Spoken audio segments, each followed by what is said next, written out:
హెచ్చరిక, దైవజనుని హెచ్చరిక. మంచి మనస్సాక్షి లేని క్రైస్తవులు ఎక్కువైపోతున్నారు ఇవాళ. సిగ్గుచేటు. మామూలు మనిషికే మనస్సాక్షి కావాలి. అపరాధముల చేత, దోషముల చేత చచ్చిన స్థితిలో ఉన్నవాడికి మనస్సాక్షి లేదు. వాడికి చచ్చిపోయింది. వాడు ఎంత తప్పు చేసినా నేనేం తప్పు చేశాను అంటాడు. వాడు ఎన్ని తప్పులు చేస్తున్నా నేను వాడికంటే తక్కువే తప్పు చేశానని సమర్థించుకుంటాడు. కానీ మంచి మనస్సాక్షి కలిగిన వాడు తన హృదయ శుద్ధిని ప్రేమిస్తాడు. మాటలో, చూపులో, తలంపులో, ఆలోచనలో పాపానికి చోటిస్తే, వ్యతిరేకతకు చోటిస్తే తన సున్నితమైన మనస్సాక్షి దోషారోపణ చేస్తుంది. మీ మనస్సాక్షి సెన్సిటివ్గా ఉన్నప్పుడు మీరు ఒక అబద్ధం ఆడిన వెంటనే మీ గుండె దబదబ కొట్టుకుంటుంది. మీ మనస్సాక్షి సున్నితముగా ఉన్నప్పుడు మీరు ఒక స్త్రీని చూచి తప్పుగా ఆలోచనకు చోటిచ్చినప్పుడు వెంటనే నీ మనస్సాక్షి నిన్ను దోషారోపణ చేస్తుంది. నాకు అర్థం కావట్లేదు ఈ రోజుల్లో ఎంతోమంది రక్షించబడ్డామని చెప్పుకునే అబ్బాయిలు, అమ్మాయిలు, చర్చికి వచ్చే యవనస్తులు ఈ రోజులో లవ్ అఫైర్స్లో ఇన్వాల్వ్ అవుతున్నారంట. అమ్మాయిలతో మాట్లాడుకుంటారు, అబ్బాయిలతో మాట్లాడుకుంటారు, మళ్ళీ మందిరానికి వచ్చి కూర్చుంటారు, మంచిగా పాటలు పాడతారు. హృదయశుద్ధి లేకుండా, నీ మనస్సాక్షిని సరిచేసుకోకుండా, నువ్వు పొరపాటు చేస్తే దాన్ని ఒప్పుకోకుండా, దాని విషయమై ఒక పరిష్కారం పొందకుండా నీవు తప్పైనటువంటి ఆశతోనే ఉన్నావంటే నీ మనస్సాక్షి దేవునితో సరలేదు. మనస్సాక్షి మొద్దుబారిపోయినోడికి ఒప్పుకోలు ఉండదండి.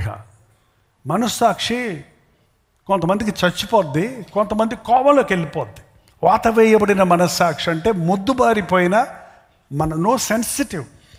సరే, లెపర్స్కి, కుష్ఠరోగులకి కుష్ఠరోగం వచ్చిందా లేదా అని తెలియటానికి మేము నీలగిరి కొండల్లో సేవ చేస్తున్నప్పుడు మాతో పాటు ఒక డాక్టర్ గారు, ఒక హెల్పరు, మేమందరం ఒక ఇవాంజలిస్ట్, నేను ఇవాంజలిస్ట్గా వెళ్ళి వాళ్ళకి వాక్యం చెప్పి వాళ్ళకి మెడికల్ హెల్ప్ ఇచ్చేవాళ్ళం. అప్పుడు ఆ డాక్టర్ గారు మా నేర్పించేవాడు. కొంతమంది గారు కుష్ఠున్నప్పుడు ఇదిగో ఇలాగ డయాగ్నోస్ చేస్తామని డాక్టర్ గారు మాకు డెమాన్స్ట్రేట్ చేసేవాళ్ళు. అమ్మ అటు తిరుగు నువ్వు అని చెప్పి ఆమెకు సూత్తో ఇక్కడ గుచ్చితే అబ్బా అనేది, ఎక్కడ గుచ్చితే అబ్బా అనేది, అక్కడ గుచ్చితే లోపలికి సూది వెళ్ళినా కూడా అబ్బా అనేది కాదు. ఇదిగో ఇక్కడ కుష్టు వచ్చింది, అందుకే ఆమెకి సెన్సేషన్, అక్కడ స్పర్శ లేదు. పాపపు కుష్ఠున్నోడికి మనసాక్షి పనిచేయదు, గుచ్చదు. తప్పు చేసినా కూడా నేనేం చేశాను అన్నట్టుగా గంభీరంగా ఉంటాడు. మనసాక్షి చచ్చిన స్థితిలో ఎవరైనా ఉంటే ఇట్స్ వెరీ డిఫికల్ట్ అండి. మీతోటి చచ్చే స్థితిలోకి వెళ్ళిపోకండి. ఇలాంటి సమయాలలో ఆలయాల్లోకి వచ్చినప్పుడు మీ మనస్సాక్షికి జీవం వస్తుందండి. పరిశుద్ధాత్ముడు మీ మనస్సాక్షిని కదుపుతాడు, రేపుతాడు, ఒప్పుకోలు కలుగుతుంది. తప్పైన మనస్సాక్షి ఉన్న వాళ్ళు మోకాళ్ళుని ప్రార్థన చేయలేరు. ప్రార్థన చేస్తుంటే చాలు నీ మనస్సాక్షి నిన్ను హెచ్చరిస్తుంది, మళ్ళీ నిద్ర మేలుకుంటుంది. దేవుని మందిరంలో ఉన్నప్పుడు, దేవుని సన్నిధిలో ఎందుకు కొంతమంది దేవుని మందిరానికి రాలు? 99 సాకులు చెప్తారు, అవి పక్కన పెట్టండి. పనులున్నాయని, డ్యూటీ ఉందని, అదని ఇదని. ఎవరన్నా ఒకళ్ళు చచ్చారంటే ఎన్నున్నా పోతున్నావు కదా, ఎక్కడన్నా ఒక పెళ్ళి ఉందంటే ఎన్నున్నా పోతున్నావు కదా. దేవుని దగ్గర రావడానికి 190 సమస్యలు చెప్పుకుంటున్నాడికి అసలు వాడి హృదయం సరలేదు, దేవుడితో వాళ్ళ మనస్సాక్షి సరలేదు. అరే ఇది ప్రభు దినం కదా, అక్కడ ఆరాధన జరుగుతుంది, నేను ఈ పెళ్లిలో ఉన్నానేంటి, నేను ఈ బంధువులతో ఉన్నానేంటి, నేను విహారయాత్రలో ఉన్నానేంటి అని మనస్సాక్షి కూర్చుద్దే. మనస్సాక్షి దోషారోపణ చేస్తున్నప్పుడు వెంటనే మీ మనస్సాక్షికి లోపడండి. ఒకటే రెమెడీ, ఒప్పుకుంటే సెట్ అవుద్దండి. ఒప్పుకునేది నువ్వు దేవుని మందిరానికి వ్యతిరేకంగా చేసిన విషయం మందిరంలోనే ఒప్పుకోవాలి. అందరి ముందు పరువు పోద్ది అని చెప్పక్కర్లా, పరువు వస్తుంది, దేవుని నామానికి మహిమ వస్తుంది. నీలాంటి అనేక దొంగలు బయటపడతారు నువ్వు ఒప్పుకున్నప్పుడు నీ పాపాన్ని. పరిశుద్ధాత్ముడు ఇతరులను ఒప్పిస్తాడు నీ ద్వారా. అప్పుడు నువ్వు ఒప్పుకోకుండా నీ నోరు నొక్కుతున్నాడంటే అనేక మందికి నువ్వు అడ్డమైపోతున్నావు అన్నమాట. మనస్సాక్షి దోష ఆరోపణ చేసినప్పుడు వెంటనే దానికి లోబడండి. దేవుని కానుకలు దేవునికి ఇవ్వనప్పుడు నీ మనస్సాక్షి పనిచేస్తుందా? ఖర్చు పెట్టుకుంటున్నాను, అంతా నాకే ఖర్చు పెట్టుకుంటున్నాను, దేవునికి చెందింది దేవునికి ఇవ్వలేదే, దశం భాగం దేవుంది కదా అని ఎవరికన్నా పనిచేస్తుందా అంటే ఏదో సాకులు చెప్తాం. కావాలంటే చాలదు కదా, లేదు కదా, మిగలలేదు కదా. ఏంటండి, మనస్సాక్షి కలిగిన వాడు ఇవ్వండి కానుకని పాస్టర్ చెప్పాల్సిన అవసరం లేదు. దేవుడిని ప్రేమించేవాడు అన్ని విషయాల్లో ధారాళంగా ఉంటాడు. నిష్కపటమైన విశ్వాసం. మనలో లాభాల కోసం కొంతమంది విశ్వాసం ఉంచుతారు. ఇది చేస్తే అది వస్తుందని విశ్వాసం ఉంచుతావే కానీ నిష్కపటమైన ఏమొచ్చినా ఏం జరిగినా జరగకపోయినా, దేవుడు ఏది ఇచ్చినా ఇవ్వకపోయినా, దేవుడు బ్రతికించినా చంపేసినా నేను ఆయన్నే నమ్ముతాను, నేను ఆయనేందే నా విశ్వాసం ఉంచుతాను, నేను విశ్వాసం ఉంచుతున్నాను నా ప్రభు నన్ను విడిపిస్తాడని. ఒకవేళ మమ్మల్ని విడిపించకపోయినా సరే మేము ప్రభువునందే విశ్వాసం ఉంచుతాం. కానీ there is no second thought, రెండో ఆప్షన్ లేదు.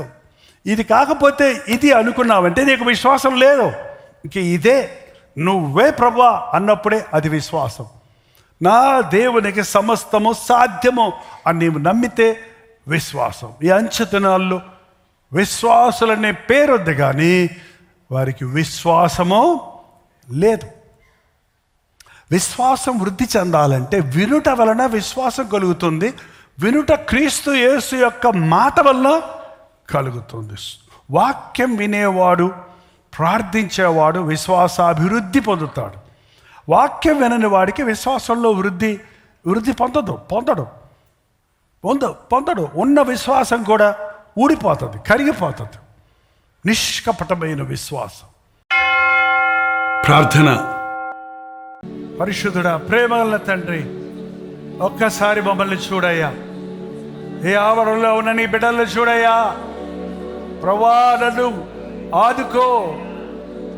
నా చేయబట్టుకుని లేవనెత్తు, నా చేయబట్టుకుని నడిపించు, నా అపవిత్రత నుంచి నన్ను విడిపించు, నీ రక్తంలో నన్ను మరొకసారి కడుగు, నీ సాక్షిగా నేను వర్ధిల్లినట్లు నన్ను దీవించు అని ఆశతో చేతులెత్తి నీకు మొరపెడుతున్న ప్రతి వారిని చూడయ్యా. మా హృదయాంతరేంద్రియాల్లోనికి చూడయ్యా. మా బలహీనతలు నీకు తెలుసయ్యా, మా బలం నీకు తెలుసయ్యా. మా కొరకు నీవు కలుగున్న ప్రణాళికలు మాకు తెలియదు కానీ నీకు తెలుసు కదా. అవి లెక్కించలేనని ఉన్నవి కదా. మా ఒక్కొక్కరి పట్ల నీ తలంపులు నెరవేరడానికి సహాయం వచ్చి దేవా, ఈ ఆరాధనలో ఉన్న వారు ఎవ్వరూ నరకంలోనికి పోకుండా భయంతో వడకతో అంతవరకు రక్షణ కొనసాగించుకోవడానికి ఎన్ని శ్రమలు వచ్చినా, ఎన్ని పోరాటాలు వచ్చినా, ఎన్ని ఆకర్షణలు సాతాను తెచ్చినా పరిశుద్ధాత్మ యొక్క శక్తితో ప్రభువైన యేసుక్రీస్తు నామముతో జయించుటకు మాకు సహాయం వచ్చాయి. హృదయ శుద్ధిని కాపాడుకుంటూ విరిగి నలిగిన హృదయంతో నిన్ను వెంబడిస్తూ నశించిపోతున్న వారికి నిన్ను ప్రకటించడానికి బ్రతుకు ద్వారా, మా బ్రతుకుల ద్వారా నిన్ను చూపించడానికి సహాయం ఇచ్చాయి. నీ ఆత్మకార్యమును కొనసాగించమని క్రీస్తు నామములో అడుగుచున్నాను తండ్రి, ఆమేన్.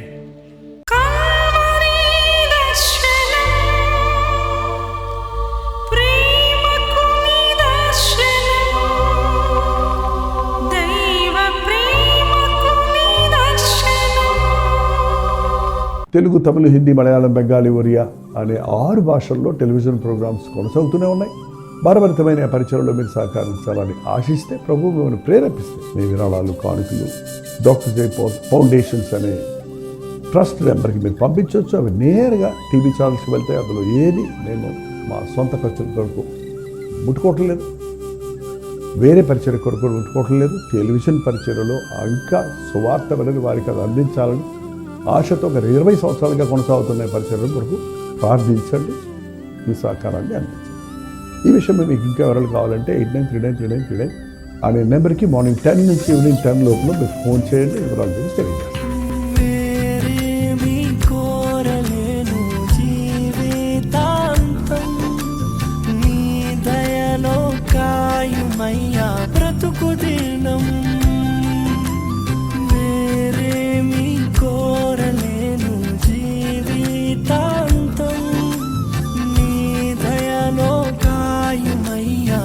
బ్రతుకు దినం. నీలాంటి దైవం ఎవరు విశ్వమూ